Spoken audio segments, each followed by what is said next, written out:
गुरुवे सर्वलोकानां षजे भवरोगिणां निधये सर्वविद्यानां दक्षिणामूर्तये नमः।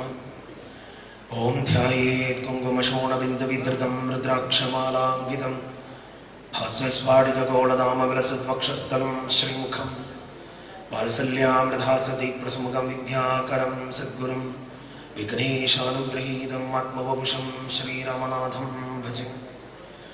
एकदन्तं महाकायं तप्तकाञ्चनसन्निभं लम्बोदरं विशालाक्षं वन्देऽहं गणनायकम्। सरस्वती नमस्तुभ्यं वरदे कामरूपिणि विद्यारम्भं करिष्यामि सिद्धिर्भवतु मे सदा। पञ्चालं निന്റെ मध्ये മരതകമണി പോൽ ഭോഗഭോഗീന്ദ്രതൽപേ ചഞ്ചൽച്ചാരവിലാസേ ത്രിഭുവനമഖിലം കത്തുരക്ഷിക്കുമാദ്യൻ പഞ്ചാനാം പാണ്ഡവാനാം പ്രിയസഖി തിരുവാറന്മുളത്തമ്പുരാനൻ നെഞ്ചിൽ കിഞ്ചിൽ പിരിഞ്ഞിടരുത് തനിശം കാലമേ കൈതൊഴുന്നേൻ. തിരുവാറന്മുളയപ്പ ശരണം, തിരുവാറന്മുളയപ്പ ശരണം, തിരുവാറന്മുളയപ്പ ശരണം. മലയാളപ്പുഴയമ്മേ ശരണം, മലയാളപ്പുഴയമ്മേ ശരണം.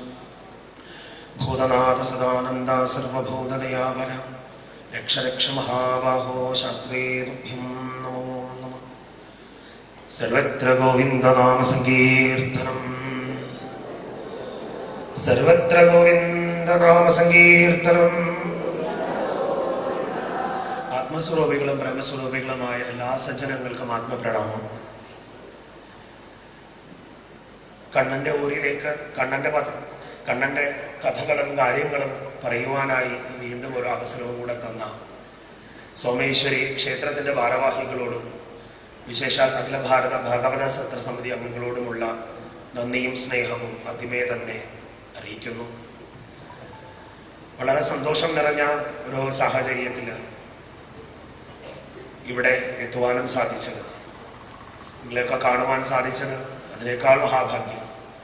സത്തുക്കളെ കാണുന്നതോടൊപ്പം തന്നെ അതിനോളം തുല്യമായി മറ്റൊന്നും തന്നെ ഇല്ല എന്ന് സുന്ദരമായി ഭാഗവതത്തിൽ പറയുന്നുണ്ട്. സുധാമാ ചരിതത്തിൽ തന്നെ പറയുന്നത് ഇതുത്തമ പുണ്യശ്ലോക ദർശനം. പുണ്യശ്ലോകന്മാരെ കാണുന്നത് തന്നെ മഹാഭാഗ്യം, അതിനപ്പുറത്തേക്ക് മറ്റൊരു കാര്യവും ഇല്ല. ശിവശിവ, അത്രയേറെ മഹാഭാഗ്യം. സാക്ഷാൽ ജഗദീശ്വരനായ വാസുദേവനെ, വാസുദേവ കൃഷ്ണനെ കാണുന്നത് പോലെ തന്നെ സത്തുക്കളായിരിക്കുന്ന ഓരോ സജ്ജനങ്ങളെയും. കാരണം സാക്ഷാൽ മാധവന്റെ ഹൃദയത്തിലാണ് ഓരോ സാധുവും. ഭഗവാന്റെ ഹൃദയത്തിലാണ് സാധുക്കളും ഇരിക്കുക. സാധു എന്നതായിരിക്കുന്ന വാക്കിനെ തന്നെ നമ്മൾ വളരെ ചിന്തിച്ചുപയോഗിക്കേണ്ട ഒരു വാക്കാണ്. സമ്പത്തില്ലാത്തവനല്ല സാധു, പരമഭക്തനായിരിക്കുന്നവനാണ് സാധു എന്ന് പറയുന്നത്. ഇവിടെ വിശേഷമായി നമ്മളെ പ്രത്യേകിച്ച് സനാതനധർമ്മത്തിലുള്ളവര് കൂടുതലായി ഉപയോഗിക്കുന്ന ഒരു വാക്കാണ് വിശ്വാസി, വിശ്വാസി, വിശ്വാസി എന്നുള്ളത്. വിശ്വാസിയാണോ എന്ന് ചോദിച്ചു കഴിഞ്ഞാൽ എന്ത് പറയും? വിശ്വാസിയാണോ എന്ന് പറയില്ല.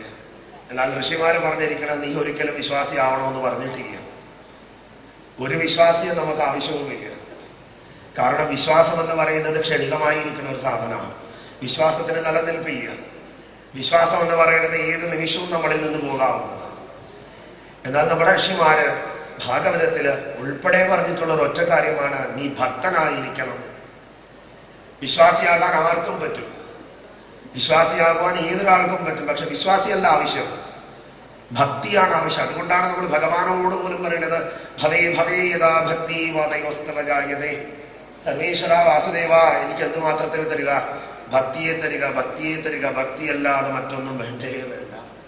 വാസുദേവൻ അനുഗ്രഹിക്കണതാണ് ഭക്തി എന്ന് പറയുന്നത്. ഇപ്പൊ നമ്മൾ ഭക്തി ഉണ്ടോ എന്ന് ചോദിച്ചു കഴിഞ്ഞാൽ നമ്മളിൽ പലരും പറയും ഞാൻ ഭക്തനാണ് എന്ന് പറയും. ഭക്തിയുടെ ഔന്നത്യത്തിൽ ഇരിക്കുന്ന ഒരാളിനെ സംബന്ധിച്ച് അവനവന്റെ ജീവിതത്തിലേക്ക്, അവൻ സമൂഹത്തിലേക്ക് നോക്കുമ്പോൾ അവനെ മനസ്സിലാകും, നാളിതുവരെ ചെയ്തതും നാളിതുവരെ കാട്ടിക്കൂട്ടിയതും ഒക്കെ തന്നെ വെറും കോപ്രായങ്ങൾ മാത്രമായിരുന്നു. എന്താണ് ഭക്തി എന്നുള്ളത്? ഭക്തി എന്നുള്ളതിന് ക്ഷേത്രത്തിൽ പോകണോ, ക്ഷേത്രത്തിലൊന്നും പോകേണ്ട ഒരാവശ്യങ്ങളുമായിട്ട് പറയണില്ല.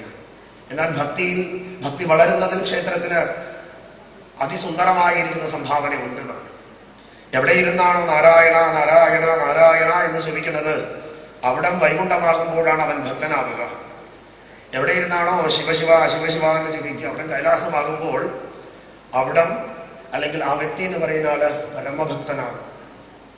ഇന്ന് വിശേഷമായി നമ്മൾ ഭാഗവതത്തില് 12ാമത് അതിവിശേഷമായിരിക്കുന്ന ഏകാദശ സ്കന്ധത്തില് സുന്ദരമായിരിക്കുന്ന 26 മുതലുള്ളതായിരിക്കുന്ന അധ്യായങ്ങൾ നമ്മൾ ചിന്തിക്കാൻ പോവാം. എളിയ ബുദ്ധിയിൽ തോന്നിയ ചെറിയ ചെറിയ കാര്യങ്ങൾ. 1000 നാവുള്ള അനന്തന് പോലും സാക്ഷാൽ ശ്രീപത്മനാഭന്റെ മഹാത്മ്യം പറഞ്ഞു തീർക്കാൻ പോലും സാധിക്കില്ല. അപ്പോഴാണ് കേവലം ഒരു നാക്കുള്ള നമ്മൾ. 1000 നാവ് കൊണ്ട് പാടിയാലും സ്തുതി തീരാത്തതാണ് വാസുദേവൻ. അപ്പോൾ സാധാരണ ഒരു നാവുള്ള നമ്മുടെ അവസ്ഥ എത്രയായിരിക്കും എന്ന് ആലോചിച്ച് നോക്കുക. ഈ ജന്മം മതിയാവില്ല. ശ്രീമദ് ഭാഗവതത്തിലേക്ക് നമ്മൾ നോക്കുമ്പോൾ ശ്രീമദ് ഭാഗവതം നമുക്ക് പഠിപ്പിച്ചു തരുന്ന ചില കാര്യങ്ങളുണ്ട്. നമ്മൾ ഭാഗവതത്തിനെ വിളിക്കുന്ന പേര് തന്നെ സർവവേദാന്ത സാരം എന്നാണ് ഭാഗവതത്തിനെ വിളിക്കുക. അതിൽ വിശേഷമായി 1-ാമത്തെ സ്കന്ധം മുതൽ 5-ാമത്തെ സ്കന്ധങ്ങൾ വരെ ഋഗ്വേദവും 6 മുതൽ 9 വരെയുള്ളത് യജുർവേദവും 10-ാമത്തേത് സാമവും 11ഉം 12ഉം അഥർവവും ആവണം. ഭാഗവതത്തിനോളം ഭക്തിയെ തന്ന് അനുഗ്രഹിക്കുവാൻ മറ്റൊരു ഗ്രന്ഥം ലോകത്തിലുണ്ടോ എന്നുള്ളത് തന്നെ സംശയം. ഭാഗവതത്തിൽ പരാമർശിക്കാത്തതായിരിക്കുന്നു ഈശ്വര സങ്കല്പങ്ങളും ഇന്നുമില്ല. അതിസുന്ദരമായി നമ്മൾ ഭാഗവതത്തില് ഈ 26-ാമത്തെ അധ്യായത്തിലേക്ക് നോക്കുമ്പോഴാണ് ഐളഗീത എന്നതായ ഭാഗത്തിലൂടെ കിടക്കുന്നത്. ഐളഗീതയും ക്രിയാനിരൂപണവും പരമാർത്ഥ നിരൂപണവും. ഇനി ശ്രദ്ധിക്കുക, ഐളഗീതയിലേക്ക് നോക്കുമ്പോൾ വിശേഷമായി നമ്മൾ കാണുന്നുണ്ട് പുരൂരവസിന്റെ കഥയാണ് അതിലുള്ളത്. പെട്ടെന്ന് ആ കഥയുടെ സാരം എന്ന് പറഞ്ഞ് അതിന്റെ രഹസ്യത്തിലേക്ക് പോകണം. പുരൂരവസിന്റെ കഥയിലൂടെ നമ്മൾ നോക്കിക്കഴിയുമ്പോൾ കാണുന്നുണ്ട് പുരൂരവസ് ഉർവശീദേവിയിൽ ആകൃഷ്ടനാവുകയും സർവ്വസമ്പാദ്യങ്ങളും സർവ്വവിധത്തിലുള്ളതായിരിക്കുന്ന സുഖ സൗകര്യങ്ങളും എല്ലാം ഉണ്ടായിട്ടും പുരൂരവസിനെ കളഞ്ഞിട്ട് ഉർവശി പോകുന്നുണ്ട്.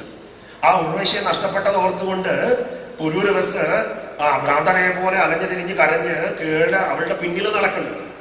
അവളുടെ പിന്നിൽ നടന്നിട്ട് അവൾ തിരിഞ്ഞു നോക്കുന്നുണ്ട്, അവൾ തിരിഞ്ഞു നോക്കണ പോലുമില്ല. ഇവിടെയൊക്കെ നമ്മൾ ചിന്തിക്കേണ്ട ഒരു വിഷയം, ആത്യന്തികമായിട്ട് എന്താണ് ആധ്യാത്മികത, എന്താണ് ഭക്തി?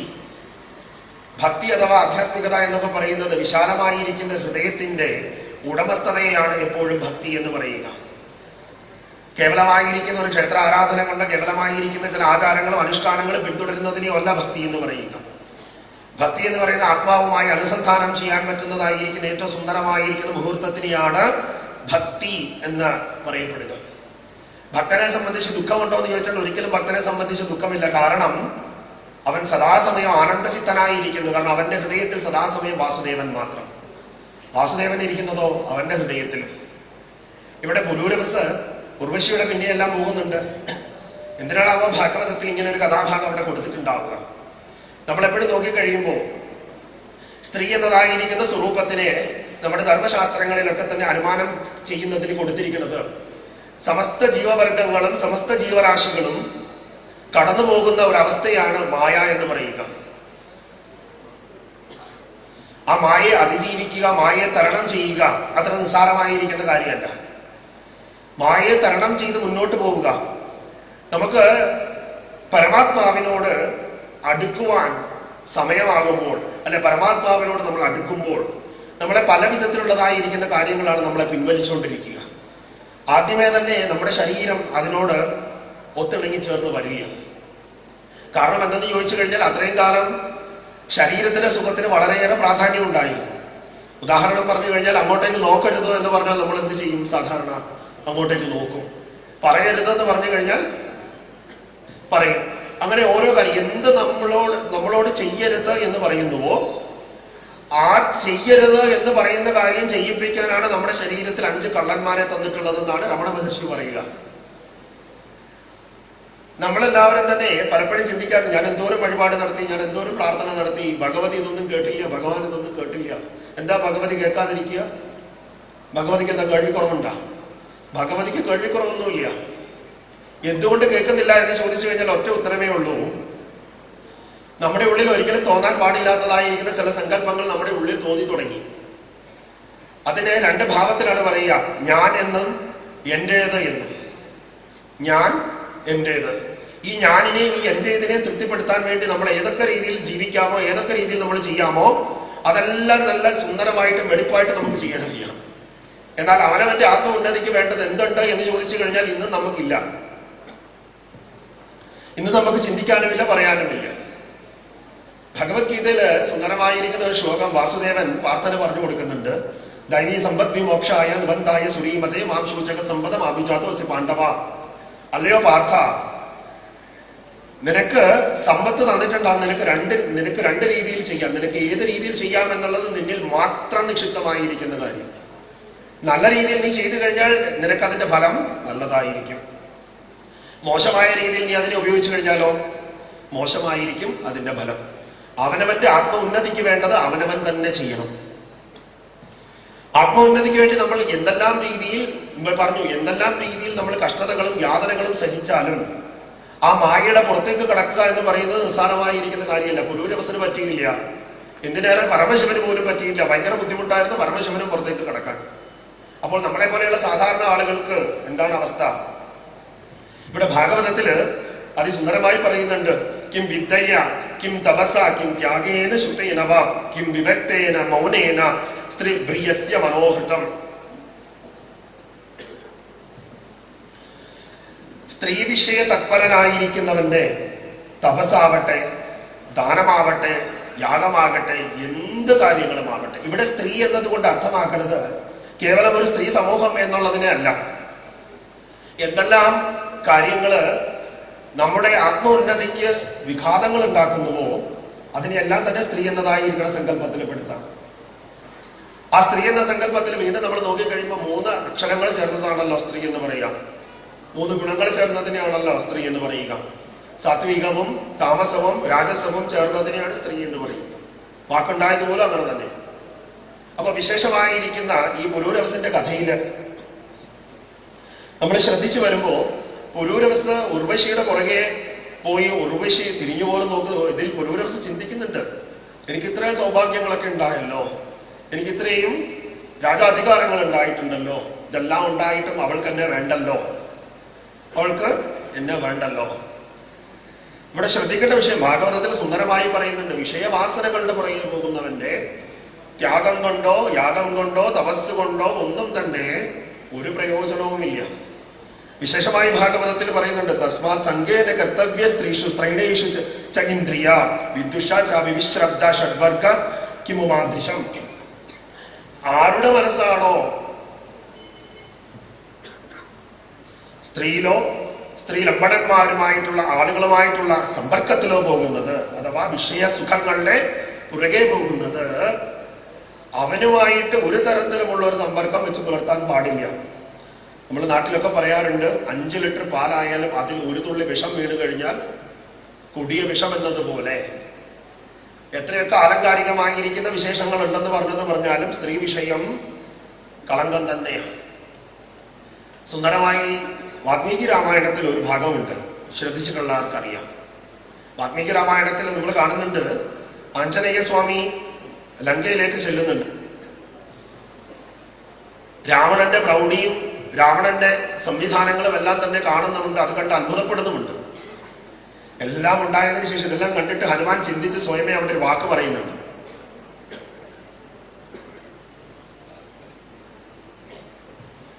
പറയുന്ന വാക്ക് ഇത് മാത്രമാണ്. എന്തുണ്ടെന്ന് പറഞ്ഞിട്ട് എന്താ? ഇവന്റെ സ്വഭാവം ശരിയല്ല. പരമശിവൻ കൊടുത്ത വാളുണ്ട്, പരമശിവന്റെ ഭക്തനാണ്, സർവശ്രേയസ്സുണ്ട്, സർവ്വവിധത്തിലുള്ളതായിരിക്കുന്ന ഐശ്വര്യങ്ങളും അവന് കൊടുത്തിട്ടുണ്ട്, കൽപ്പിച്ച് അനുഗ്രഹിച്ചിട്ടുണ്ട്. പക്ഷെ അർഹതയില്ലാത്തവന്റെ കയ്യിലാണ് ഈ സാധനങ്ങൾ മുഴുവൻ എത്തപ്പെട്ടത്. നമ്മൾ ചിന്തിക്കുമ്പോൾ നമ്മുടെ സാഹിത്യത്തിലായാലും ശരി, നമ്മുടെ ലോകത്തിലായാലും ശരി, പ്രധാനമായിട്ട് 2 വിഷയങ്ങൾക്ക് വേണ്ടിയിട്ടാണ് എപ്പോഴും ഭൂമിയിൽ വിഷയങ്ങൾ ഉണ്ടായിട്ടുള്ളത്. ഒന്ന് സ്ത്രീയാണ് എങ്കിൽ, രണ്ടാമത്തത് ഭൂമിക്ക് വേണ്ടി അല്ലെങ്കിൽ അധികാരത്തിന് വേണ്ടിയിട്ട്. നമ്മുടെ 2 മഹാ ഇതിഹാസങ്ങളും എഴുതപ്പെട്ടതും ഇതേ രീതിയിൽ തന്നെ. നമ്മൾ നോക്കിക്കഴിയുമ്പോൾ രാമായണത്തിൽ സീത എന്ന കേന്ദ്ര കഥാപാത്രം വരുമ്പോൾ അധികാരം അല്ലെങ്കിൽ ഭൂമി എന്നതായിരിക്കുന്ന കേന്ദ്ര വിഷയമാണ് മഹാഭാരതത്തിൽ വരിക. അതുകൊണ്ട് തന്നെയാണ് അതിസുന്ദരമായി പറയുന്നത്, സ്ത്രീ എന്നത് ഏറ്റവും വലിയ സമ്പത്തായി ഭാരതത്തിൽ കരുതിയിരുന്നതും അതുകൊണ്ട് മാത്രം. ഏതൊരു പുരുഷന്റെ സർവ്വ ഐശ്വര്യത്തിനും ഏതൊരു പുരുഷന്റെ സർവനാശത്തിനും എപ്പോഴും കാരണക്കാരി എന്നത് ഒരു സ്ത്രീ ആയിരിക്കും. സ്ത്രീലമ്പടനായിരിക്കുന്ന രാവണന്റെ അടുത്തേക്ക് ശൂർപ്പണഖ എന്നതായിരിക്കുന്ന സഹോദരി ചെന്നിട്ട് സീതയുടെ വിശേഷണങ്ങളൊക്കെ തന്നെ പറയുമ്പോഴാണല്ലോ രാമനെതിരെ യുദ്ധം പ്രഖ്യാപിക്കുന്നതും അല്ലെങ്കിൽ സീതയെ അപഹരിക്കാൻ വേണ്ടി തയ്യാറാവുന്നതും അനുബന്ധ വിഷയങ്ങളൊക്കെ ഉണ്ടാവുന്നത്. ഇവിടെ പുരൂരവസിനെ സംബന്ധിച്ചിട്ടും ഇത് തന്നെ. പുരൂരവസ് സർവ്വവിധ ശ്രേയസ്സോടുകൂടി താൻ ഇഷ്ടപ്പെടുന്നതായിരിക്കുന്ന താൻ ഇഷ്ടപ്പെട്ട കാമിനിയോടൊപ്പം ജീവിക്കണം. എന്നാൽ അവളെ സംബന്ധിച്ചോ അവൾ ഒരിക്കലും ഇവന് വശപ്പെടില്ല. അവളെന്ന് പറയുന്നത് മറ്റൊന്നുമല്ല, അവിടെ ഒരു സ്ത്രീ രൂപത്തിൽ കൊടുത്തിരിക്കുന്നത് മായ അഥവാ വിക്ഷേപശക്തി അഥവാ ആവരണ ശക്തി. ആ ഒരു വിക്ഷേപശക്തി അഥവാ ആവരണ ശക്തിയുടെ പ്രതിരൂപമായിരിക്കുന്ന ഉർവശി അഥവാ സമ്പത്ത് ഒരു വ്യക്തിയെ സംബന്ധിച്ചും അവരുടെ സ്വന്തമാവില്ല. നമ്മൾ എല്ലാ ദിവസവും രാവിലെ ജപിക്കാറുണ്ട്, കരാഗ്രേ വസത്തെ ലക്ഷ്മി കർമ്മത്തിയേതു സരസ്വതി എന്നാ ജപിക്കുക. വിരലിന്റെ അറ്റത്താണ് ലക്ഷ്മി ഇരിക്കുക. ലക്ഷ്മി ആർക്കും സ്വന്തമായിരിക്കില്ല. എന്തിനേറെ പറയുന്നു, ദേവസിംഹാസനം അലങ്കരിക്കുന്ന ദേവേന്ദ്രന് പോലും ഐശ്വര്യം സ്ഥായി ഭാവത്തിലില്ല. ഐശ്വര്യം സമൃദ്ധി എല്ലാം തന്നെ കൂടിക്കഴിയുമ്പോൾ നമ്മൾ കാണുന്നുണ്ട്, ദേവേന്ദ്രൻ ദേവസിംഹാസനത്തിൽ നിന്ന് നിഷ്കാസനം ചെയ്യപ്പെട്ടു കഴിഞ്ഞാൽ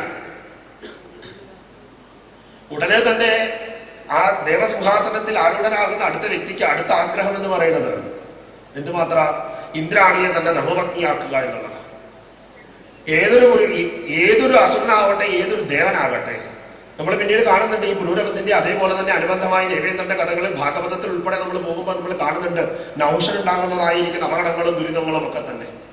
അപ്പൊ ശ്രദ്ധിക്കേണ്ട വിഷയം, ഇന്നത്തെ കാലത്ത് ആനുകാലിക വിഷയങ്ങളിലൂടെയൊക്കെ നമ്മൾ കടന്നു പോകുമ്പോൾ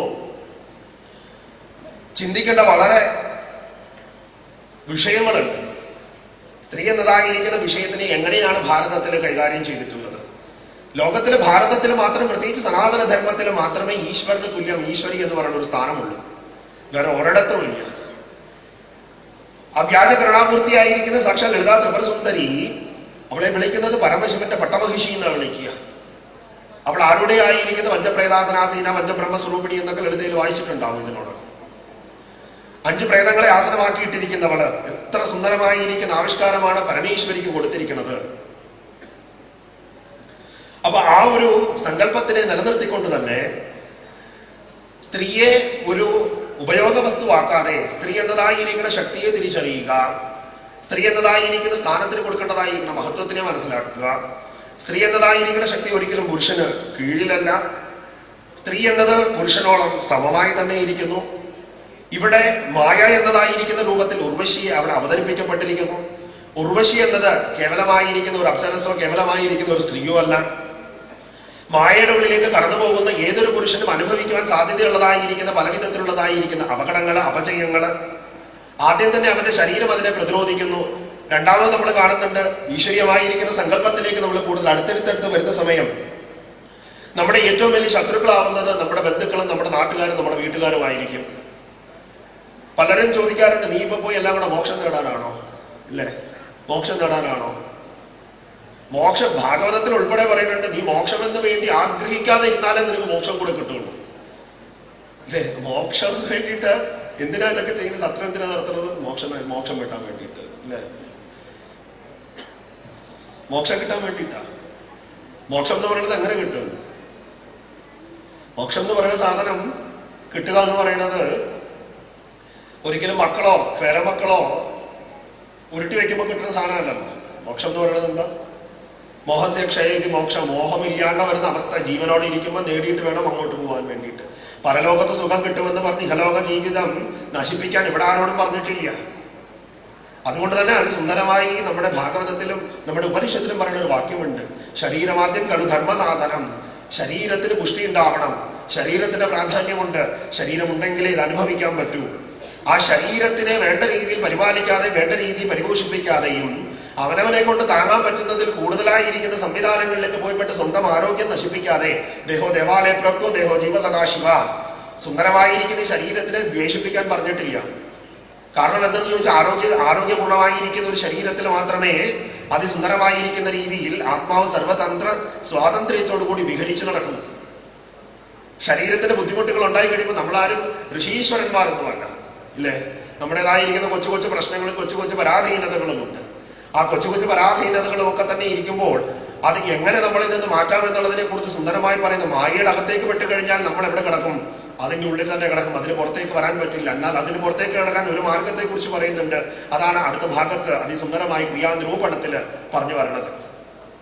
ക്രിയാനിരൂപണത്തിൽ തന്നെ പറയുന്നത് ആത്യന്തികമായി നമ്മൾ ഏത് പൂജകൾ കഴിക്കട്ടെ, ഏത് വഴിപാടുകൾ നടത്തട്ടെ, ആത്യന്തികമായി ഭക്തി എന്നതായ സങ്കല്പം നമ്മൾക്കില്ല എങ്കിൽ ഒന്ന് ചെയ്തത് കൊണ്ടും കാര്യമില്ല. ക്ഷേത്രത്തിന്റെ താഴികക്കുടം സ്വർണം കൊണ്ട് പൊതിഞ്ഞത് കൊണ്ടും അല്ലെങ്കിൽ വിശേഷമായ ലോഹങ്ങൾ കൊണ്ട് പൊതിഞ്ഞത് കൊണ്ടൊന്നും ഒരിക്കലും നമ്മുടെ ഉള്ളിൽ ഭക്തി ഉണ്ടാവില്ല. നമ്മുടെ ഹൃദയത്തിലുള്ളതായിരിക്കുന്ന വിഷങ്ങൾ മാറണമെങ്കിൽ ഒറ്റ മാർഗമേ ഉള്ളൂ. എന്തുണ്ടാവണം? നവസങ്കീർത്തനമേസ്യ സർവപാപ പ്രണാശനം. സർവത്ര ഗോവിന്ദന്റെ നാമങ്ങൾ മാത്രം സദാസമയം ജപിക്കണം. വിശേഷം പറയുന്നുണ്ട് ഭാഗവതത്തിൽ, സന്തോ അനപേക്ഷ മച്ചിത്ത പ്രശാന്ത സമദർശിന നിർമ്മമ നിരഹങ്കാരോ നിർദ്വന്ദ്വോ നിഷ്പരിഗ്രഹ. ഏറ്റവും വലിയൊരു വിഷയത്തിനെയാണ് ഇവിടെ ഭാഗവതത്തില് ഈ ഒരു ശ്ലോകത്തിൽ പറഞ്ഞു തരുന്നത്. ശ്രീ ഭഗവാൻ തന്നെ, വാസുദേവൻ തന്നെ പറഞ്ഞു കൊടുക്കുന്നുണ്ട്, സന്തോ അനപേക്ഷോ മച്ചിത്ത പ്രശാന്ത സമദർശിന. സമദർശിന എന്നുള്ള ഒരു വാക്ക്, അത് അണ്ടർലൈൻ ചെയ്ത് പഠിക്കേണ്ട ഒരു വാക്ക്. സമദർശനം. ഒരിക്കല് ഒരു സമസ്യ ഉണ്ടായി. ആ സമസ്യ ഇതായിരുന്നു, ലോകത്തിലെ ഏറ്റവും വലിയ മഹാപാതകം എന്ത്? അപ്പൊ പലരും പല അഭിപ്രായങ്ങൾ പറഞ്ഞു. ചിലർ പറഞ്ഞു മദ്യപിച്ചു, ചിലർ പറഞ്ഞു വ്യഭിചരിക്കേണ്ടത്, ഇതൊക്കെയാണ് പാപം എന്ന് പറഞ്ഞു. എന്നാൽ ഇതിന് മറുപടി പറഞ്ഞ വിദ്വാൻ പറഞ്ഞ മറുപടി എന്തെന്ന് ചോദിച്ചു കഴിഞ്ഞാൽ, ആത്മവിചാരമില്ലാതെ ഇരിക്കുന്നതാണ് കൊടിയ പാപം അത്രേ. എന്ത് ആത്മവിചാരമില്ലാതെ ഇരിക്കണതോ? ഇത് കേട്ടുകൊണ്ട് ഗുരുനാഥൻ ചോദിച്ചു. എന്തുകൊണ്ടാണെന്ന് ചോദിക്കുമ്പോൾ അദ്ദേഹം പറയുന്ന മറുപടിയുണ്ട്, ആത്മവിചാരമുള്ള ഒരുവൻ ഒരിക്കലും മദ്യപിക്കാനോ തെറ്റായ മാർഗങ്ങളിലോ പോവില്ല. അവനെ സംബന്ധിച്ച് എല്ലാത്തിലും അവൻ കാണുന്നതായിരിക്കുന്ന ആ ഒരു ദർശനം, പ്രജ്ഞാന ദർശനം എന്ന് പറയുന്നത്. എന്താ പ്രജ്ഞാന ദർശനം? അവനവന്റെ ഉള്ളിലുള്ളതും സർവത്ര നിറഞ്ഞിരിക്കുന്ന ആത്മാവ് മാത്രമാണ് എന്നതായിരിക്കുന്ന ബോധതലത്തിൽ ചിന്തിക്കുന്നവനെ സംബന്ധിച്ച് ഞാനെന്നോ നീയെന്നോ മറ്റൊരാളെന്നോ ഇല്ല. ഋഗ്വേദം തന്നെ അതിസുന്ദരമായി പറഞ്ഞത് പ്രജ്ഞാനം ബ്രഹ്മ, ജ്ഞാനമാണ് ഈശ്വരൻ. ജ്ഞാനമാണ് ഈശ്വരൻ. ഈശ്വരന്റെ സ്വരൂപം എന്ത്?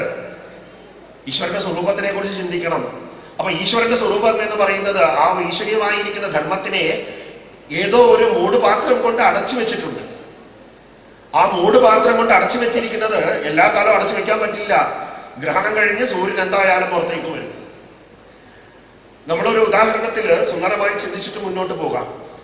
നമുക്കറിയാവുന്ന ഒരു കാര്യം, നമുക്കറിയാം, ഒരു കോഴിമുട്ടയും ഒരു താറാമുട്ടയും വിരിയാറായിരിക്കുന്നത് ഒരു പുഴയുടെ തീരത്ത് കൊണ്ടുവയ്ക്കുക.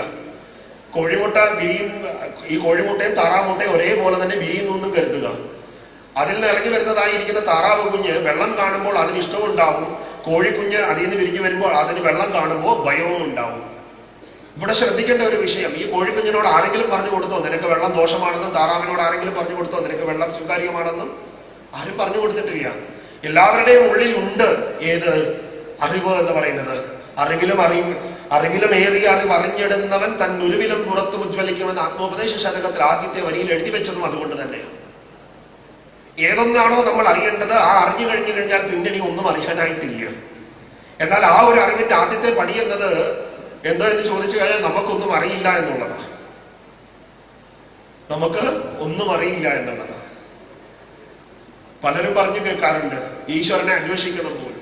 എന്തിനാ ഈശ്വരനെ അന്വേഷിക്കുന്നത്? സർവത്ര നിറഞ്ഞിരിക്കണം വാസുദേവനെ എവിടെ പോയി കിടന്നിട്ട് നമ്മൾ അന്വേഷിക്കും? സർവത്ര ഇരിപ്പുണ്ട് വാസുദേവൻ, ഇല്ലേ?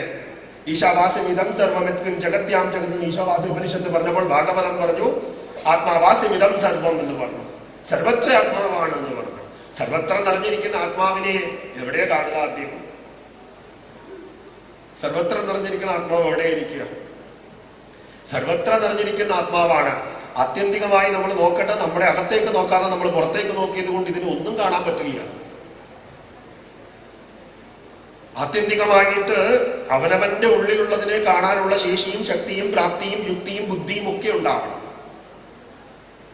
അതിനെന്ത് വേണമെന്ന് ചോദിച്ചു കഴിഞ്ഞാൽ പുറത്തേക്ക് തുറന്നിരിക്കുന്നതൊക്കെ അടച്ചു വെച്ച് അകത്തേക്ക് നോക്കാൻ പറ്റണം.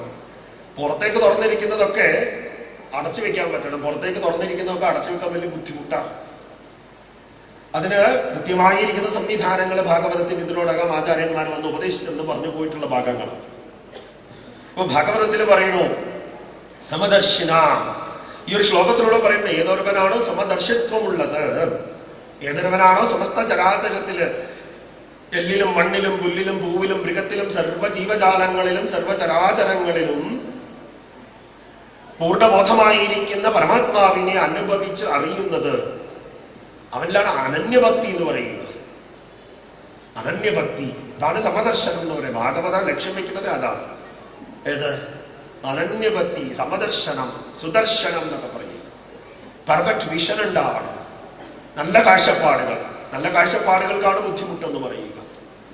ഇനി സുന്ദരമായി നമ്മൾ നോക്കിക്കഴിയുമ്പോൾ ക്രിയാനിരൂപണം എന്ന ഭാഗത്തിലൂടെ കിടക്കുമ്പോൾ വിശേഷമായി അതിൽ പറയുന്നുണ്ട് എങ്ങനെയാണ് ഭഗവാനെ പൂജിക്കേണ്ടത്. വൈദിക, താന്ത്രികോ, മിശ്ര, 3 വിധത്തില് സർവേശ്വരനായ വാസുദേവനെ നമുക്ക് പൂജിക്കാം, ഇല്ലേ?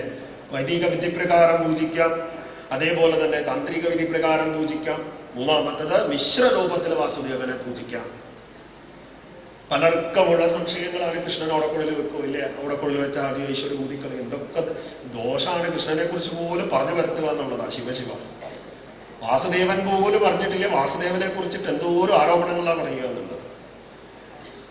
ഞാൻ പലപ്പോഴും അത്ഭുതത്തോടു കൂടി മാത്രം കാണുന്ന ഒരു മൂർത്തിയാണ് കൃഷ്ണൻ എന്ന് പറയുക. ഭക്തിയെക്കാട്ടിലുപരി അത്ഭുതങ്ങൾ മാത്രം.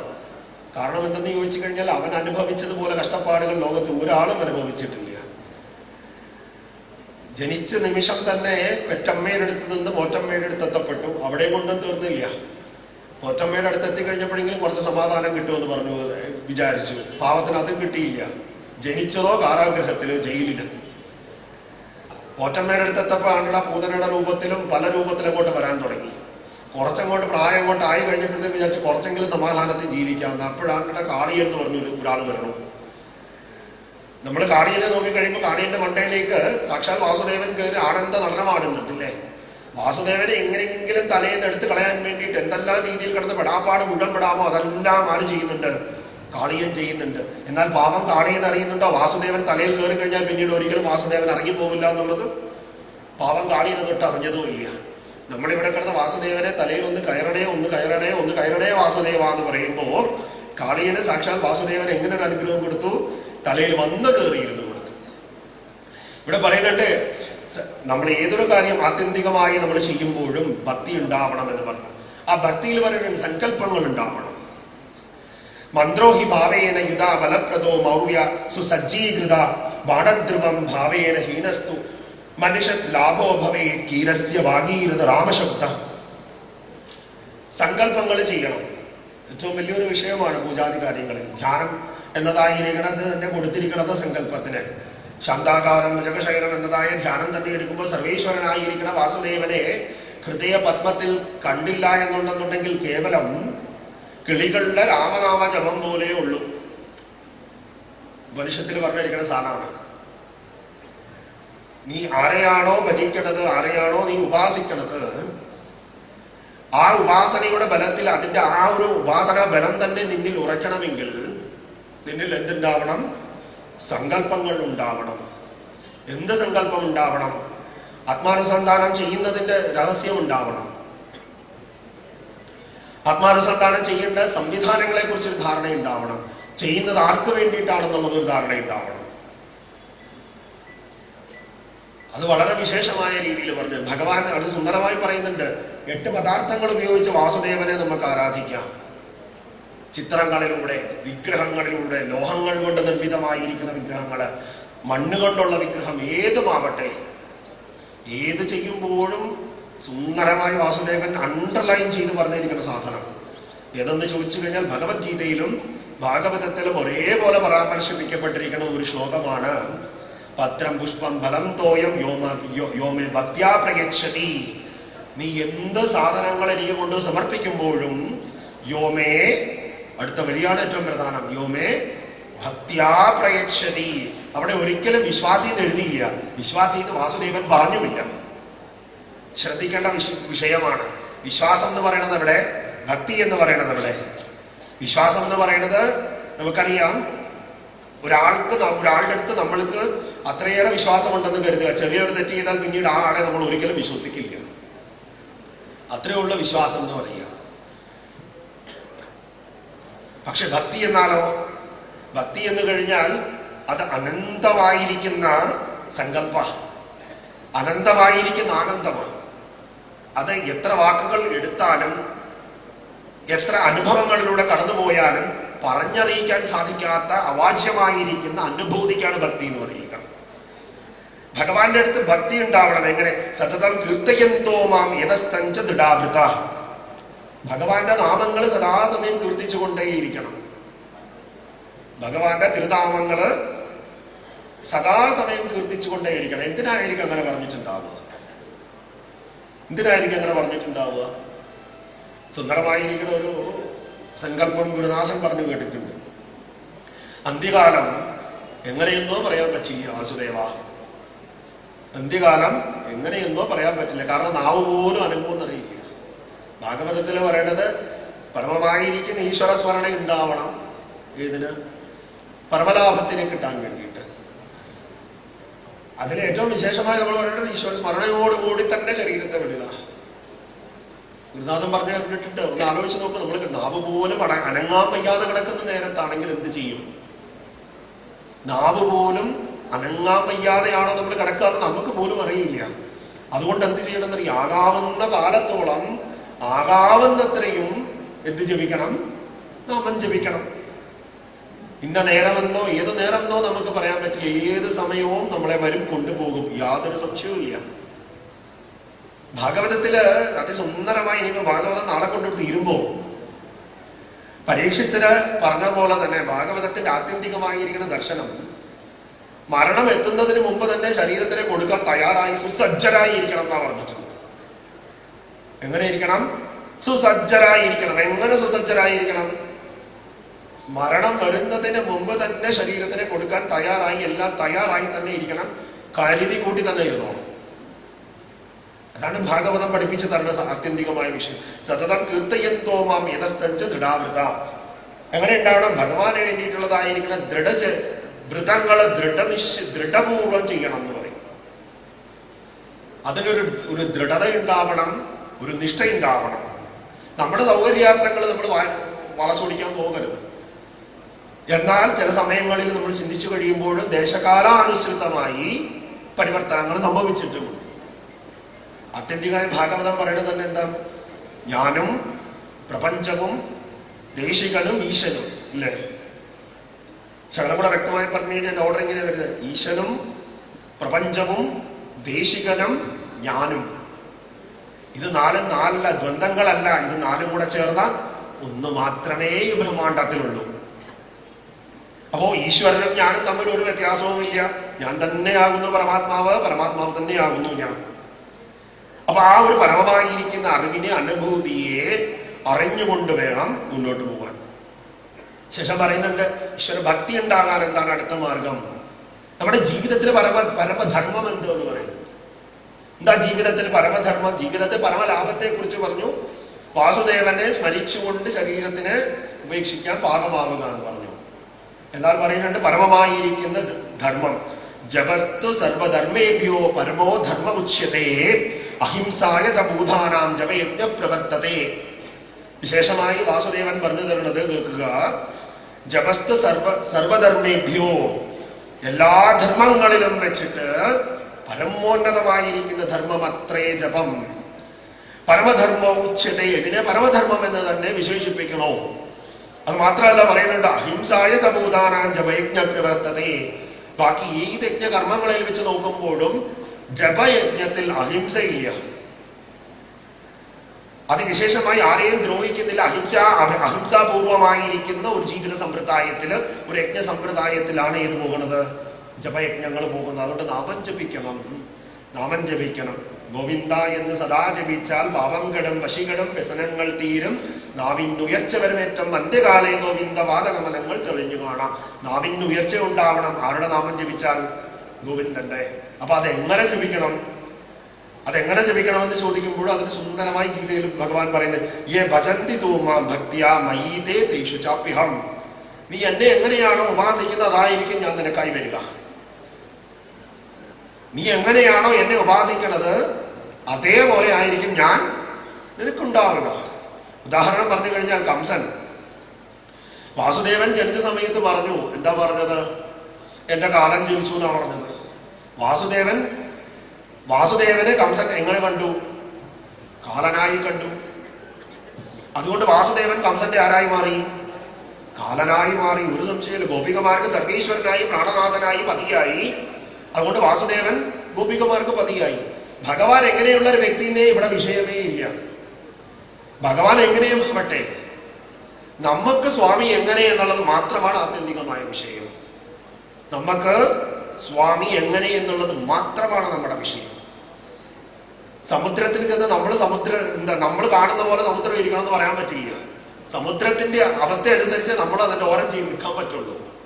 അപ്പൊ ഈശ്വരൻ എന്ന് പറയുന്നത് സമുദ്രമായിരിക്കുന്നത് നമ്മൾ എങ്ങനെ സമീപിക്കുന്നു, അത് ഈശ്വരനാവട്ടെ ഏതൊരു വിഷയവും ജീവിതത്തിലാവട്ടെ നമ്മൾ സമീപിക്കുന്ന പോലെ ഇരിക്കും. നമ്മൾ എന്ത് പറഞ്ഞു എന്നുള്ളത് ആരും ചിന്തിക്കില്ല, എങ്ങനെ പറഞ്ഞു എന്നുള്ളതേ ചിന്തിക്കുള്ളൂ. ശ്രദ്ധിച്ചു കേൾക്കുക. നമ്മൾ എന്ത് പറഞ്ഞു എന്നുള്ളതല്ല, എങ്ങനെ പറഞ്ഞു, പറഞ്ഞതിന്റെ ടോൺ വലിയ വിഷയമായപ്പോഴും.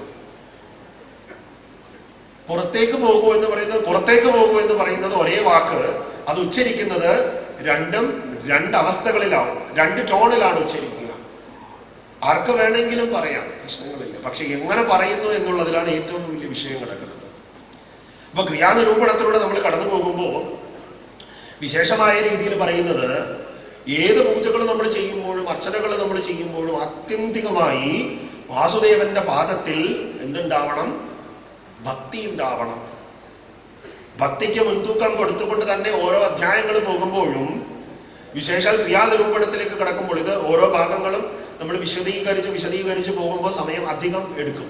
അതിനാണ് സാരമായിട്ട് പറഞ്ഞു മുന്നോട്ട് പോകുന്നത്. അങ്ങനെ 3 അധ്യായങ്ങളും ഒരേപോലെ പറയണം. അപ്പൊ ഇവിടെ ആത്യന്തികമായി പറയണം, ഒരൊറ്റ വിഷയമേ ഉള്ളൂ, ഭക്തി ഉണ്ടാവണം. ഭക്തി ഇല്ലാതെ നമ്മൾ തെറ്റ് ജീവിക്കാൻ പാടില്ല. മനസ്സിലാക്കാം? ഭക്തിപൂർവ്വം തെറ്റ് ജപിച്ചാലും വാസുദേവൻ ക്ഷമിക്കൂത്ര.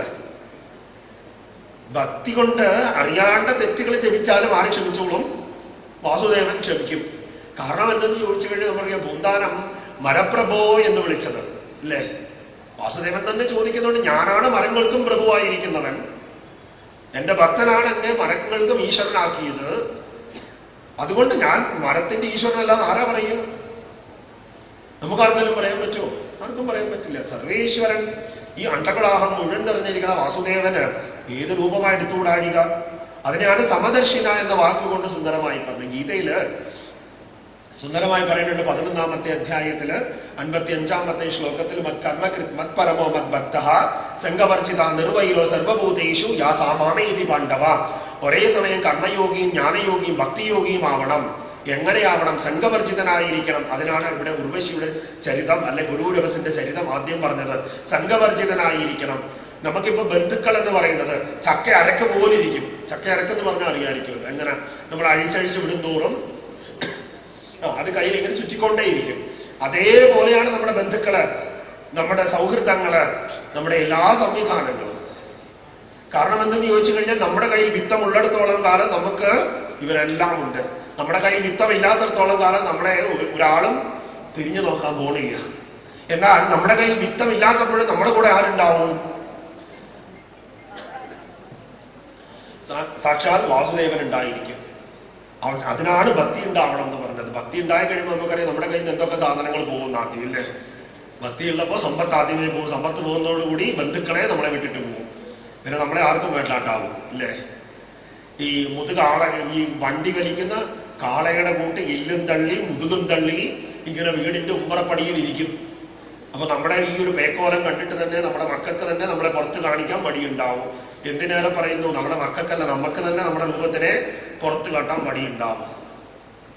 അപ്പൊ ശ്രദ്ധിക്കേണ്ട ഒരു വിഷയം, ആ ഒരു പ്രാകൃത അവസ്ഥയിലാണെങ്കിൽ പോലും വാസുദേവൻ നമ്മളെ വിട്ടിട്ട് പോവില്ല. എല്ലുന്തി പല്ലുന്തി ഇങ്ങനെ നിൽക്കുമ്പോഴും നമ്മുടെ കൂടെ ആരുണ്ടാവും? വാസുദേവൻ ഉണ്ടാവും. അനന്യഭക്തി ഉണ്ടാവണം. അനന്യാശിത്തയന്തോ മാമേ ജനാപരിയുപാസതയെ തേഷാം നിത്യാഭിയുക്താനാം യോഗക്ഷേമം വഹാമ്യം. ഭഗവത്ഗീത 9-ാമത്തെ അധ്യായത്തിൽ സുന്ദരമായി വാസുദേവൻ പറഞ്ഞിരിക്കുന്ന കാര്യം, ഏറ്റവും സുന്ദരമായിരിക്കുന്ന ഗ്യാരണ്ടി. ലൈബ്രറി ഇതേപോലെ ഒരു ഗ്യാരണ്ടി വാറണ്ടിയും തരാൻ ലോകത്ത് വേറെ ആരുമില്ല. അവൻ തന്നെ പറഞ്ഞിരിക്കുന്നു, നീ എല്ലാ ചിന്തകളും ഉപേക്ഷിച്ച് എന്നെ തന്നെ ശരണമടയും. ഭഗവത്ഗീത 10-ാമത്തെ അധ്യായം 10-ാമത്തെ ശ്ലോകം, തേഷാം സതതയുക്താനാം ഭജതാം പ്രീതിപൂർവകം ദദ്ദാമി ബുദ്ധിയോഗം തം യനോപയാന്തിതി. ഏതൊരുവൻ അനന്യ ചിന്തകളോടുകൂടി എന്നെ ഉപാസിക്കുന്നുവോ അവന് പരമമായ ബുദ്ധിയെ നൽകി ഞാൻ അനുഗ്രഹിക്കുന്നു. അപ്പൊ ഇവിടെ ചിന്തിക്കേണ്ട ഒരു വിഷയം, ഭഗവാൻ വാസുദേവൻ പറഞ്ഞത് എന്നെ അനന്യമായിരിക്കണം വിശ്വാസം എന്ന് പറഞ്ഞില്ല. എന്താ പറഞ്ഞത്? അനന്യഭക്തിപൂർവം എന്നെ ഉപാസിച്ചു കഴിഞ്ഞാൽ നിനക്ക് ഞാൻ എന്തിനെ തന്ന് അനുഗ്രഹിക്കും? പരമമായിരിക്കുന്ന ബുദ്ധിയെ തന്ന് അനുഗ്രഹിക്കും. അത്യന്തികമായി മനസ്സിലാക്കേണ്ടത്, ഈ ഭക്തി കൊണ്ട് പരലോക സുഖത്തിന് വേണ്ടിയിട്ട് ആരും കാക്ഷിക്കരുത്, മോക്ഷത്തിന് വേണ്ടിയിട്ടും ആരും ആഗ്രഹിക്കരുത്. ഇല്ലേ? ആഗ്രഹമില്ലാണ്ട് ജീവിക്കുക, ശിവശിവ, അത് തന്നെ കഷ്ടമാവണ കാര്യം ഇല്ലേ? ആഗ്രഹങ്ങളില്ലാണ്ട്. ഇപ്പോഴത്തേതെന്ന് പറയേണ്ടത് ഭക്തി എന്ന് പറയാൻ പറ്റില്ല, വിശ്വാസങ്ങള്.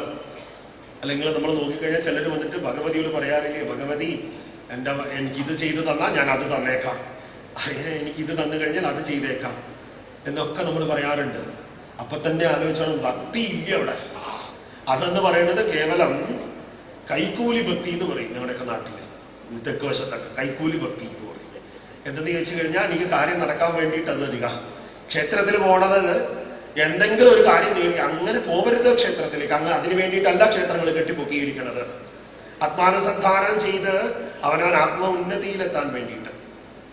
വിശേഷമായിരിക്കുന്ന ഭാഗവതത്തിൽ നമ്മൾ നോക്കിക്കഴിയുമ്പം കിം ഭദ്രം കിമഭദ്രം വാ ദ്വൈത സ്തവ്യസ്തുനാഖിയ, ഏത് ശരി ഏത് തെറ്റ് നമ്മൾ തിരിച്ചറിയേണ്ട ഒരു അവസ്ഥയുണ്ട്. ഏതാ ശരി ഏതാ തെറ്റ്? ആരായി ആത്യന്തികമായി ശരിയും തെറ്റിനെയും ഉണ്ടാക്കിയിട്ടുള്ളത്? എന്തിനെയാണ് ശരിയെന്നും എന്തിനെയാണ് തെറ്റെന്നും പറയുക? എന്നാൽ ഭാഗവതം പലപ്പോഴും ഞാൻ ചിന്തിക്കുമ്പോൾ ഭാഗവതത്തിനോളം അദ്വൈത വേദാന്തത്തിനെ സുന്ദരമായി ഗ്രഹിച്ച് പരാമർശിക്കപ്പെട്ട ഒരു പുസ്തകം വേറെ ഉണ്ടാവില്ല. പരിമിതമായ അറിവിന് വേറെ ഉണ്ടാവാം. പക്ഷേ സുന്ദരമായി ഭാഗവതത്തിൽ പറയുന്നു, നീയും ഞാനും തമ്മിൽ ഒരു വ്യത്യാസവും ഇല്ല എന്ന് പറഞ്ഞ് അടിത്തറയിട്ടിട്ട് വാസുദേവൻ പറയുന്നുണ്ട്, ഈ ലോകത്തിൽ എന്താ ശരി എന്താ തെറ്റ്. കാരണം ഇതെല്ലാം എന്നിൽ തന്നെയുള്ളത്. എന്നിൽ നിന്ന് തന്നെ ഒന്നും പോവാത്രത്തോളം കാലം ഞാനും നീയും തമ്മിൽ അന്യമായി ഒന്നുമില്ല. ഇതിങ്ങനെ കേൾക്കാൻ നല്ല സുഖമല്ലേ? വാസുദേവൻ പറഞ്ഞു, എന്താ ഞാനും നീയുമായി ഒരു വ്യത്യാസവും ഇല്ല അല്ലേ, ഞാനും നീയും ഒരു വ്യത്യാസവും ഇല്ല, ഞാൻ തന്നെ നീ, നീ തന്നെ ഞാൻ. നമ്മളൊക്കെ പറയാറുണ്ട് അല്ലേ, കെട്ടും കെട്ടി ശബരിമലയ്ക്ക് ആരെ കാണാൻ? സ്വാമിയെ കാണാൻ. സ്വാമിയെ കണ്ടാൽ മോക്ഷം കിട്ടിയ പോക്ക് നിർത്തും അല്ലേ? മോക്ഷം കിട്ടിയാൽ പോക്ക് നിർത്തണം. പക്ഷെ എന്തുകൊണ്ട് ഇപ്പോഴും ഒരു കാര്യം മനസ്സിലായി, കെട്ടും കെട്ടി പോണതല്ലാണ്ട് സാധനം ഇന്ന് വരെ ഇങ്ങോട്ട് കിട്ടിയിട്ടില്ല. കിട്ടാത്തതിന്റെ കാരണമാണ്, കിട്ടാൻ വേണ്ടിയിട്ട് വീണ്ടും പെടാപ്പാട് മുഴുവൻ പെട്ടിട്ട് 18 കൊല്ലം കഴിയുമ്പോൾ മണ്ടേ കൊണ്ട് തെങ്ങും കുഴിച്ചു വയ്ക്കും. എന്നിട്ടും കിട്ടിയോ? കിട്ടിയില്ല. അപ്പൊ ആത്യന്തികമായി ശബരിമലയ്ക്ക് പോകുന്നതായാലും ഭാഗവതത്തിൽ നോക്കണതായാലും കിട്ടേണ്ട സാധനം നമുക്ക് കിട്ടിയോ? ഒന്ന് ആലോചിച്ച് നോക്കുക സജ്ജനങ്ങളെ.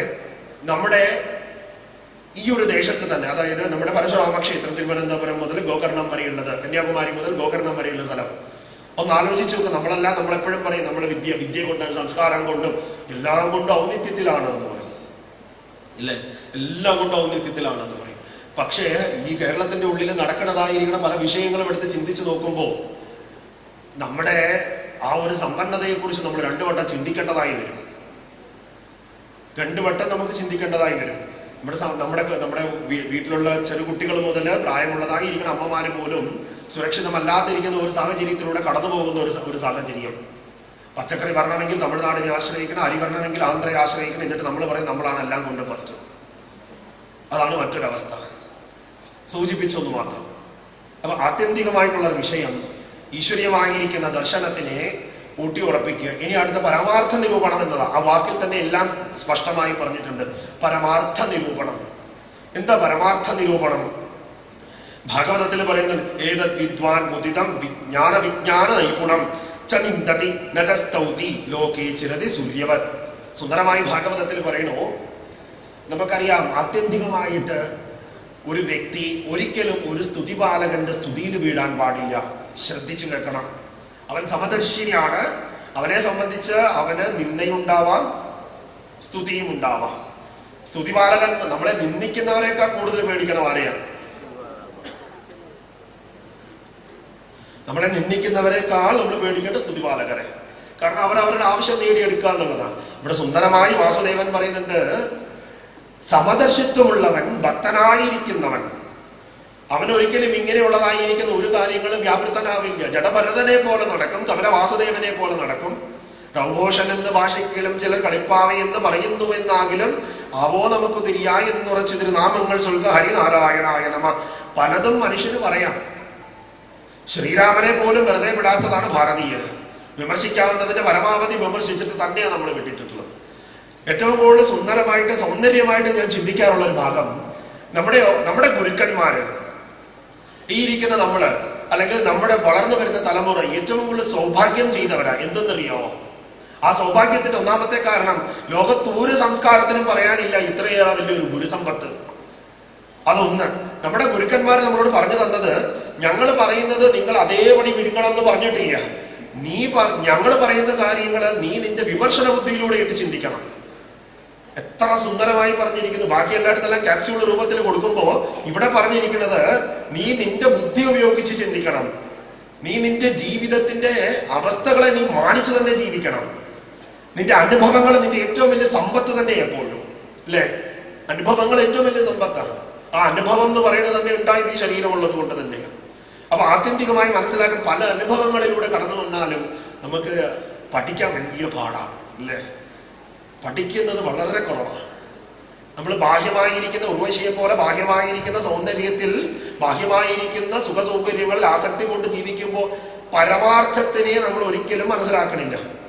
എന്നാൽ ആത്യന്തികമായി പറയുന്നുണ്ട്, പരമാർത്ഥത്തിനെ നമ്മൾ ഗ്രഹിക്കണമെങ്കിൽ വ്യാവഹാരിക തലത്തിലൂടെ ഉള്ളതായിരിക്കുന്ന ജീവിത അനുഭവങ്ങളും അവസ്ഥകളും നമുക്കുണ്ടായിരിക്കണം. വ്യക്തമായി എന്ന് കരുതുന്നു. പരമാർത്ഥികമായിരിക്കുന്ന പരമസത്യത്തിനെ നമ്മൾ അനുഭവിക്കണമെങ്കിലും അറിയണമെങ്കിലും ഒറ്റ വഴിയേ ഉള്ളൂ. എന്തുണ്ടാവണം? വ്യാവഹാരികത്തിനെയും അറിഞ്ഞിരിക്കണം. വ്യാവഹാരികത്തിനെ അറിയാത്ത ഒരാളായിരിക്കില്ല ഒരിക്കലും പരമാർത്ഥത്തിനെ അറിയുക. ശ്രീരാമനായാലും വാസുദേവനായാലും പരശുരാമനായാലും ഏത് അവതാര സ്വരൂപങ്ങളായാലും വ്യാവഹാരിക തലത്തിലൂടെ ജീവിച്ച് പൂർണ്ണമാക്കിയതിനു ശേഷം തന്നെയാണ് പരമാർത്ഥികത്തിന്റെ പരമമായിരിക്കുന്ന സത്തയെ വാസുദേവൻ പോലും ഉപദേശിച്ചു കൊടുക്കുന്നത്. അതാണ് അദ്ദേഹത്തിന്റെ ജീവിതം മുഴുവൻ ശ്രീകൃഷ്ണ വാസുദേവന്റെ ജീവിത സഫര്യ എന്ന് തന്നെ വിശേഷിപ്പിക്കാം. പറഞ്ഞു തരുന്നതും പഠിപ്പിച്ചു തരുന്നതും സുന്ദരമായി പറയുന്നുണ്ട്. ഇപ്പോഴത്തെ കാലത്ത് നമുക്ക് ഓരോരുത്തർക്കും പ്രധാനമായിട്ട് വേണ്ടത് 4 ഗുണങ്ങളാവണം. 4 ഗുണങ്ങൾ. എന്ത് 4 ഗുണങ്ങൾ ഉണ്ടാവുക? ബ്രാഹ്മണന്റെ ബ്രഹ്മജ്ഞാനം ഉണ്ടാവണം, ക്ഷത്രിയന്റെ ശൗര്യം ഉണ്ടാവണം, വൈശ്യന്റെ സമ്പാദനം ഉണ്ടാവണം, ശൂദ്രന്റെ സേവനം ഉണ്ടാവണം. ശ്രദ്ധിച്ചു കേൾക്കുക. ബ്രാഹ്മണന്റെ ബ്രഹ്മജ്ഞാനം ഉണ്ടാവണം, ക്ഷത്രിയന്റെ ശൗര്യം ഉണ്ടാവണം, വൈശ്യന്റെ സമ്പാദനം ഉണ്ടാവണം, ശൂദ്രന്റെ സേവനം ഉണ്ടാവണം. 4 ഗുണങ്ങൾ വേണം ഇപ്പോഴത്തെ കാലത്ത് ഹിന്ദുക്കൾക്ക് ജീവിച്ചു വരണമെങ്കിൽ.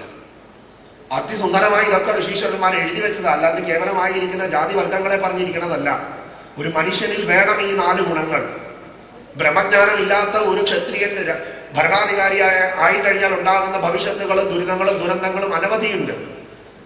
ശൗര്യമില്ലാത്ത ഒരാള്, ബ്രഹ്മജ്ഞാനി മാത്രമായി ഇരിക്കുന്ന ഒരാൾ, ശൗര്യം കൂടി ഇല്ലാതിരിക്കുന്ന ഒരാൾ ഒരിക്കലും രാജസിംഹാസനത്തിൽ ഇരിക്കാൻ പാടില്ല. ഈ ഗുണങ്ങളെല്ലാം എല്ലാ വ്യക്തികളിലും ഉണ്ടാവണം, ഭരണാധികാരികളിൽ നിശ്ചയമായിട്ടും ഉണ്ടാവണം. ശ്രദ്ധിക്കണം. ആത്യന്തികമായുള്ള ഒരു വിഷയത്തില് ഇതിനേക്കാൾ കൂടുതൽ ആളുകൾ ഭാഗവത സത്രത്തിൽ വരും. അങ്ങനെ ആക്കണം ഓരോ സത്രവേദികളും. യജ്ഞത്തിന്റെ പ്രത്യേകത എന്തെന്നുള്ളതും സത്തുക്കളുടെ ത്രാണനത്തിനെയാണ് സത്രം എന്ന വാക്കുകൊണ്ട് അർത്ഥമാക്കുക. സത്തുക്കളുടെ ത്രാണനം എന്താ? ജീവാത്മാക്കളുടെ മുഴുവൻ ത്രാണനം, രക്ഷപ്പെടുക എന്നുള്ളത് അതുണ്ടാവണം. അർത്ഥോ ഹേ വിദ്യമാനോ അഭി സംസൃതന്ന നിവർത്തതേ ധ്യായതോ വിഷയാന്യസ്യ സ്വപ്നെ അർത്ഥോ ഗമയോയത.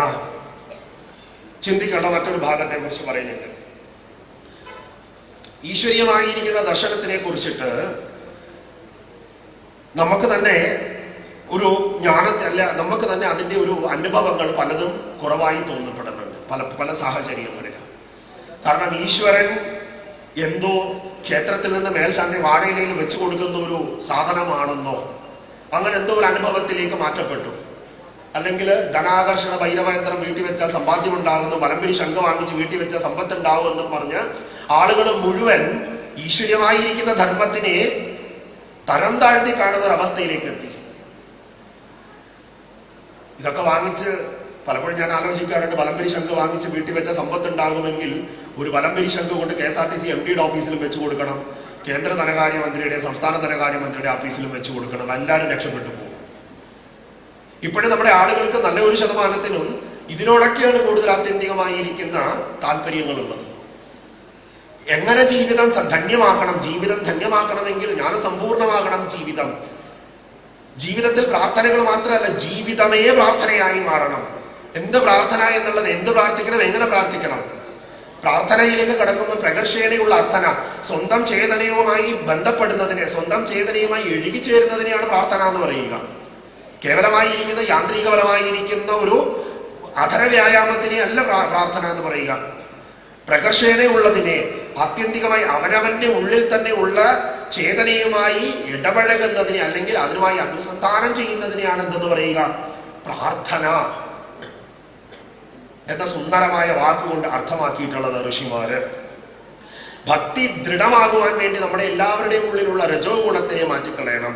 തഥാപി സംഘ പരിവർജനീയോ ഗുണേഷു മായ ചിതേഷു താവത് മദ്ഭക്തിയോഗേന ദൃഢേന യാവത് രജോ നിരസ്യതേ മനകാക്ഷയ.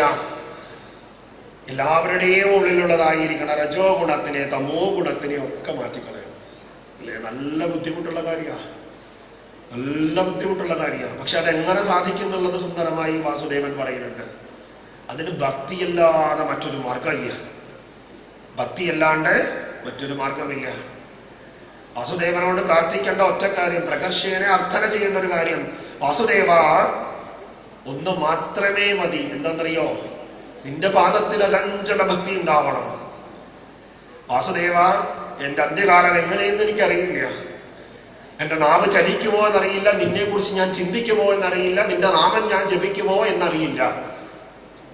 എന്നാലും വാസുദേവ, എന്നെ കൊണ്ടാകുന്ന കാലത്തോളം ഞാൻ നല്ലവണ്ണം നാമം ജപിക്കാൻ, ഞാൻ നല്ലവണ്ണം എന്റെ കൈകൾ കൊണ്ട് നിനക്ക് അർച്ചനകൾ നടത്താൻ, ഞാൻ എന്റെ കാലുകൾ കൊണ്ട് നിനക്ക് പ്രദക്ഷിണം ചെയ്യാം. ഞാൻ ചെയ്യുന്ന ഓരോ കർമ്മങ്ങളും നിന്റെ പാദത്തിൽ അർച്ചനയാകണം, എന്റെ ഓരോ ചുവടുകളും നിനക്ക് പ്രദക്ഷിണമാകണം. എന്റെ കൈ കൊണ്ട് കൂട്ടുന്നതെല്ലാം തന്നെ വാസുദേവ നിനക്ക് എന്തായിരിക്കണം? അമൃത നൈവേദ്യമായിരിക്കണം. അത് മനുഷ്യന് കൊടുത്താലും ചരാചരത്തിന് കൊടുത്താലും വാസുദേവ നീ തന്നെ എല്ലാത്തിനും ഇരിക്കുന്നത് കൊണ്ട് എന്നെ കൊണ്ടാവുന്ന കാലത്തോളം ഞാൻ ചെയ്യുന്നത് വാസുദേവ അവിടുന്ന് ഇത് സ്വീകരിച്ചു കൊള്ളണം. കാരണം അന്ത്യകാലം എങ്ങനെയെന്ന് എനിക്ക് അറിയില്ല വാസുദേവ. ആകാവുന്ന കാലത്തോളം സുന്ദരമായി നാമം ജപിക്കണം. യോഗ സംവിധാനങ്ങൾ എന്ന് ഇതിനൊക്കെ തന്നെ പറയില്ലേ? ഭക്തി യോഗം, ജ്ഞാനയോഗം, കർമ്മയോഗം, ജീവാത്മാവിനെ പരമാത്മാവുമായി സംബന്ധപ്പെടുത്തുന്നതിനെ എല്ലാം തന്നെ യോഗം എന്ന് പറയുന്നുണ്ട്. ശേഷം വാസുദേവൻ ആ പരമാർത്ഥ നിരൂപണത്തിൽ തന്നെ പറയുന്നുണ്ട്, ഏതാവാൻ ആത്മാ സമ്മോഹേ വികൽപസ്തു കേവലേ ആത്മന്യർദോ ആത്മാനന്ദനോ യസ്യഹി. ഞാനീ പറഞ്ഞിരിക്കുന്ന യോഗക്രമങ്ങളും യോഗ പദ്ധതികളിലൂടെ എല്ലാം തന്നെ ഏതൊരുവനാണോ കടന്നു പോകുന്നത് നിശ്ചയമായി അവൻ ഏതുണ്ടാവും? പരമഗതിയെ പ്രാപിക്കും. യാതൊരു സംശയമില്ല, പരമഗതിയെ പ്രാപിക്കും. ആ പരമഗതി എന്നുള്ളതാണ് വിഷയം. പരമഗതി എന്താണ്? പരമഗതി ആരാണ് പരമഗതി? ഹം ബ്രഹ്മ പരം ധാമ ബ്രഹ്മാഹം പരമ എന്ന് ബ്രഹ്മോപദേശത്തിൽ പറഞ്ഞു വെച്ചിരിക്കുന്നത് തന്നെ സാരം. ഭാഗവതം ഇത്രയും ദിവസം കൊണ്ട് കേട്ടു. അനവധി മഹാരഥന്മാരുടെ ഭാഗവത ഉപദേശങ്ങളും കേട്ടു, മഹാഗുരുക്കന്മാരുടെ എല്ലാ ഉപദേശങ്ങളും കേട്ടു. എന്ത് നേടി? സത്രങ്ങളും യജ്ഞങ്ങളും യാഗങ്ങളും ഒക്കെ തന്നെ അനവരതം പരശുരാമ ഭൂമിയിൽ നടക്കുമ്പോ സനാതന ധർമ്മികളായിരിക്കുന്ന നമുക്ക് വാസുദേവന്റെ പാദത്തിൽ പൂക്കൾ അർപ്പിക്കുന്നു, നമ്മൾ അയ്യപ്പന്റെ പാദത്തിൽ പൂക്കൾ അർപ്പിക്കുന്നു. നമുക്ക് എന്ത് കിട്ടി എന്ന് പറയാനുള്ള ഉത്തരം നാളത്തേക്ക് ഉണ്ടാവണം. അതുകൊണ്ടാണ് ഓരോ സത്രങ്ങൾക്കും പ്രയോജനങ്ങൾ ഉണ്ടാവുക. സത്രങ്ങൾ ധന്യമാക്കണം. എങ്ങനെ? നമ്മുടെ ആളുകൾക്ക് ഈശ്വരനില്ലാത്തതോ ക്ഷേത്രങ്ങളില്ലാത്തത് കൊണ്ടോ മഠങ്ങളില്ലാത്തത് കൊണ്ടോ ഗുരുക്കന്മാരില്ലാത്തതോ കൊണ്ടല്ല, ഈശ്വര്യമായിരിക്കുന്ന ദർശനങ്ങളെ കുറിച്ച് നമുക്ക് വേണ്ടുവണ്ണം വിധത്തിൽ ധാരണയില്ലാത്തതും പരബ്രഹ്മം എന്നതായ മഹാസങ്കല്പത്തിനെ കുറിച്ച് വേണ്ടതായ രീതിയിലുള്ള ചിന്തകളില്ലാത്തതുമായിപ്പോയി. ഈശ്വരൻ എന്ന് പറയുന്നത് എന്തോ നമ്മൾ ചോദിക്കുമ്പോൾ തരാനിരിക്കുന്ന ഒരാൾ എന്ന രീതിയിൽ നമ്മൾ തന്നെ നമ്മുടെ സംസ്കാരത്തിനെ അപചയപ്പെടുത്തുമ്പോൾ നമ്മുടെ വളർന്നു വരുന്ന തലമുറയും അത് തന്നെ ചെയ്യും. മുൻപേ പോകുന്ന ഗോപുതന്റെ പിൻപേ ഗമിക്കും ബഹുഗോക്കളെല്ലാം എന്നതിൽ കവിഞ്ഞ് മറ്റൊന്നും അവിടെ സംഭവിക്കാൻ പോകുന്നില്ല. ഈശ്വര്യമായ ദർശനം, ഭഗവാന്റെ അനുഗ്രഹം എല്ലാവർക്കും ഉണ്ടാവട്ടെ, എല്ലാവർക്കും ദീർഘായുസ് ഉണ്ടാവട്ടെ, എല്ലാവരുടെയും ജീവിതത്തിൽ സർവൈശ്വര്യങ്ങളും ഉണ്ടാവട്ടെ. സർവേശ്വരനായിരിക്കുന്ന ഗുരുവായൂരപ്പനും അയ്യപ്പനും എല്ലാവരുടെയും ജീവിതത്തിൽ തുണയാവട്ടെ, എല്ലാവർക്കും ദീർഘായുസ് ഉണ്ടാവട്ടെ. പറഞ്ഞ വാക്കുകളെല്ലാം തന്നെ ഗുരുനാഥന്റെ പാദത്തിൽ സമർപ്പിച്ചുകൊണ്ട് കായേന വാച മനസേന്ദ്രിയൈർവാ ബുദ്ധ്യാത്മനാവാ പ്രകൃതി സ്വഭാവൻ കരോമി യദ്യത് സകലം പരസ്മൈ നാരായണായേതി സമർപ്പയാമി. അന്യഥാ ശരണം നാസ്തി ത്വമേവ ശരണം ശിവേ തസ്മാത് കാരുണ്യഭാവേന രക്ഷ രക്ഷ പരമേശ്വരി. അനായാസേന മരണം വിനാ ദൈന്യേന ജീവിതം ദേഹി മേ കൃപയാ ശംഭോ ത്വയി ഭക്തിരചഞ്ചല. സർവത്ര ഗോവിന്ദനാമ സങ്കീർത്തനം, സർവത്ര ഗോവിന്ദനാമ സങ്കീർത്തനം.